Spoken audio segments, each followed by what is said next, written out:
It's November 29th, Sunday, 2015. Today I'll be talking about an article that came out in the Daily Telegraph, which is a UK paper. It came out a couple of days ago, and Zero had just caught on to it. I read it as well at the time, and the name of the article is How a Secret Elite Created the EU to Build a World Government. And the author of the article is Professor Alan Sked, who is the original founder of UKIP. So he wrote that article in the Daily Telegraph. And it's interesting because there's a lot of talk, of course, of Brexit, Britain exiting the EU. And so he's basically saying that in this article that way back in the 50s and 60s, it was already planned that the European Economic Community, as it was known later on in the 60s, would actually become the United States of Europe, and that would help build a world government. The article talks about how Harold Macmillan, who was a Conservative Prime Minister from 1957 to 1963, and Ted Heath, who was Prime Minister from 1970 to 74, talks about how they worked closely together with European officials to push for the UK's membership in the EEC, or European Economic Community as it was then. The British did apply in the 60s to join the EEC, but Charles de Gaulle vetoed it. So it was left to Ted Heath when he became Prime Minister from 1970 to 74 to sell the idea to the British public, and it was sold as the British joining a common market. That's how it was sold when they had the referendum or the vote in 1973. The British were told, "Oh, this will be good for the economy. We're going to, join a common market with the Europeans," and they were never told that it would actually become a United States of Europe, or as it's called today, the European Union. But the people behind the scenes, like Ted Heath and Harold Macmillan before him, knew what the long-term plans were, and basically they misled the public. This article ends saying, most importantly, having been fooled once, the British public will be much more difficult to fool again. The other question this author poses is who is this secretive elite that created the EU to build a world government? Well, I've dug into the rabbit hole, so to speak. I've done a little bit of research, and it wasn't very difficult to find out some interesting information. I'm not saying, these people are behind this, or I'm just giving you the information and you can make up your mind. But the father of the European Union was a Frenchman called Jean Monnet. He was born in 1888 and died in 1979. And I had a look at his Wikipedia, site, Jean Monnet on Wikipedia. And, you start reading, the early years, and what he did. He seemed quite a normal, patriotic Frenchman. His family, I think they were fairly wealthy. They owned a cognac business. So he he came from a well-to-do family. But as I went through his details, I found something very interesting about the interwar years. So that's between World War I and World War II, what he was doing. And I quote from Wikipedia now. It says, in 1935, when Monnet was still in Shanghai, China, he became a business partner of George Murnane, a former colleague of Monnet at Transamerica. In Monnet, Murnane and Co., Murnane was connected to the Wallenberg family in Sweden, the Bosch family in Germany, the Sauvays and Bowles in Belgium, and John Foster Dulles, Andre Meyer, and the Rockefeller family in the United States. It says here, Murnane was considered among the most connected persons of his time. So just did a little bit of research there and found that Monnet was actually a banker. He worked for a company called Bank of America, Blair and Co. Bank of America took over that Blair and Co. in the 30s. So he was a banker, and he was connected via his partner in Shanghai to the Rockefellers, the Wallenberg families. So, you know, this is just not a French statesman. He's got big connections, and you know, this makes me you know, believe, you know, when Mr. Sked asks you know, about the secretive elite.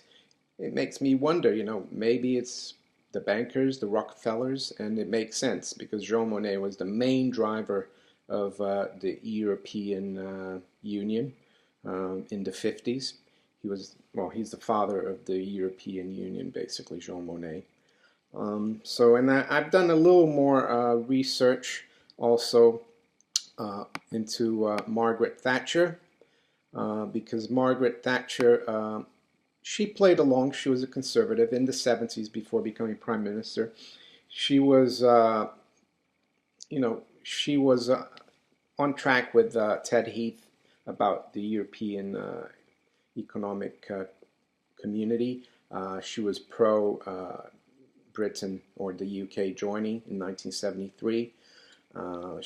Even when she started as prime minister, she was an Eurosceptic.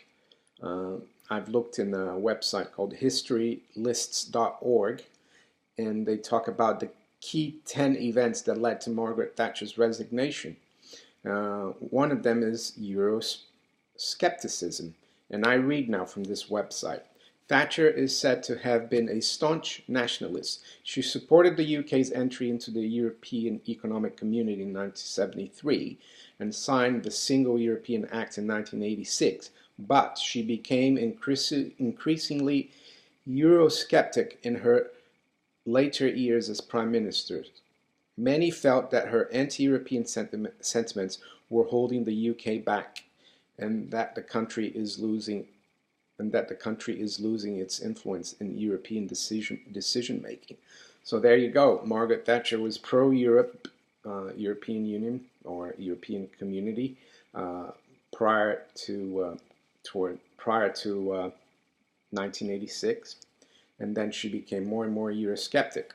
And that's another point that we come to that I think is quite interesting, because Margaret Thatcher had an economic advisor called Christopher Story, and he was born in 1938, died in 2010, so he died a few years ago. He was educated at Eton and Oxford, so very good education.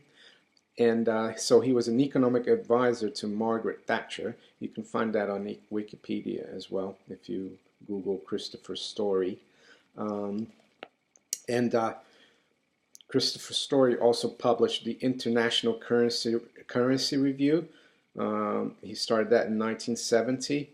And in Wikipedia it says that the Federal Reserve, the Bank of England, and the World Bank were among its subscribers at one point. So Christopher Story, you know, advisor to the Prime Minister, well-respected economic advisor. He, in one of his currency reviews, international currency reviews, which I have, he talks about how the German Intelligentsia, which included the head of the central bank back then and university professors, they met in Berlin in 1942, which, if you remember well, that was during the war. So these are Nazi officials meeting, and they came up, it was a conference they had about the Europäische Wirtschaftsgemeinschaft, which translated into English means the European Economic Community. Exact same words. And so Christopher Story has argued that the Germans actually lost the war, but they won the peace, and that the European Union is a construct that was, the seeds were set, by the Germans, or maybe other people as well that we don't know. And even though they lost the war, Christopher Story argued that they were heavily involved in forming the European Union. I'm just pointing these facts. I will also put some links below to a copy that I've made, courtesy of the International Currency Review, so that you can see this document, which says these people met in 1942, and this document is at the Public Library in Berlin, and it's also at the British Library in London. So, I mean, I haven't been to those libraries, but it would be interesting to go and have a look. But I've taken the courtesy of copying the page in the International Currency Review. You can have a look at that. So that, brings me back to the Telegraph article about the secretive elite, and then I thought, if Jean Monnet was connected to the Rockefeller family indirectly through his partner, I wanted to look at Standard Oil, which is the Rockefeller company, and I found something in the Thistle, which is a newspaper published by MIT, Massachusetts Institute of Technology, which is not is a well-respected institution, to say the least. And there's an article from December 2nd, 2000 to January, well, it's the volume 13, number 2, December 2000 to January 2001. And it's entitled The People's History of the United States. And I'm quoting now from the article. It says, after the war began in Europe, the English became angry about U.S. shipments of strategic materials to Nazi Germany. Standard Oil immediately changed the registration of their entire fleet to Panamanian to avoid British search or seizure. The ships continued to carry oil to Tenerife in the Canary Islands, where they were refueled and siphoned oil to German tankers for shipment to Hamburg. The deception was exposed on March 31st, 1941, when the U.S. State Department issued a detailed report on refueling stations in Mexico and Central and South America that were suspected of furnishing oil to Italian and German merchant vessels. The report listed Standard Oil of New Jersey and Standard Oil of California among those fueling enemy ships, but there is no record of any action being taken as a result of this discovery. Similar deals between Standard Oil and the Japanese government for the purchase of tetrathyl lead have also been uncovered. So you can see where this is going, and towards the end of this paragraph, it says, here, would the enemy act by I'm sorry about this.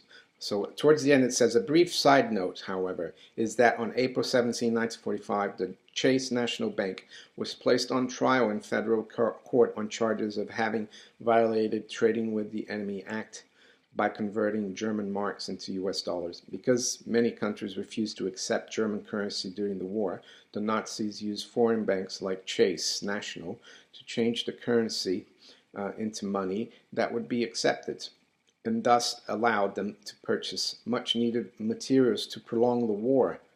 The closer one looks, the more ties one finds between American business and Nazi Germany, many of which remain strong well into and beyond the war. So this is an article from the Thistle, which is the newspaper at MIT. So you can check that. I'll put the link to it as well below in the article.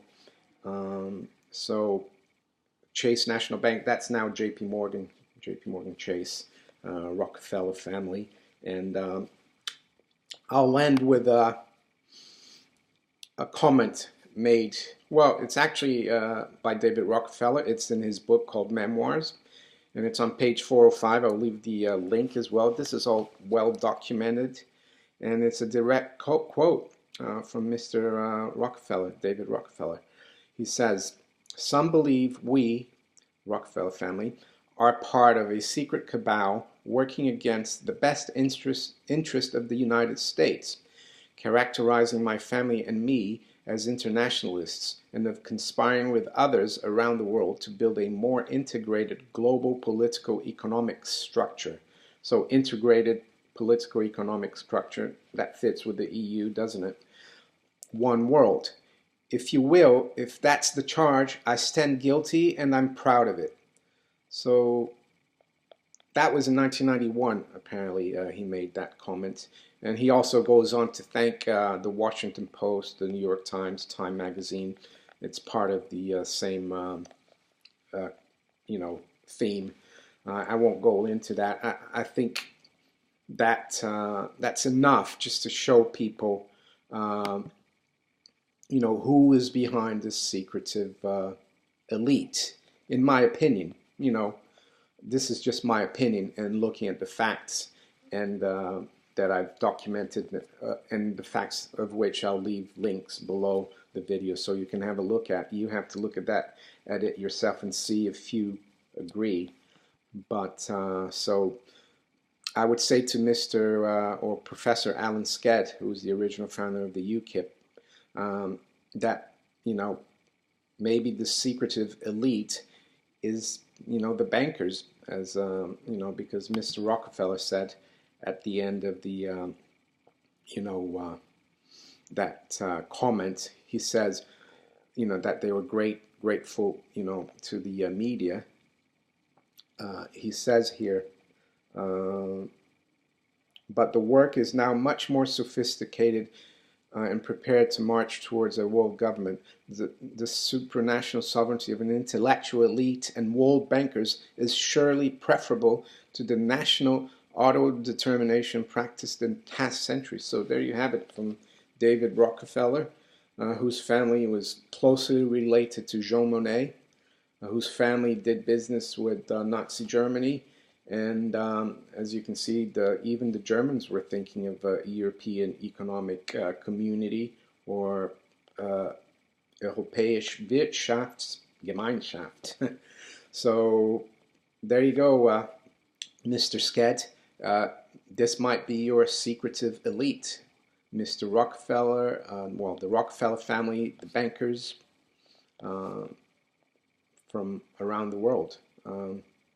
Yeah, that's an interesting, subject, and thanks for watching. And if you like this video, give me a thumbs up and share it with your friends if you like it, and subscribe to my channel. Thank you. Bye.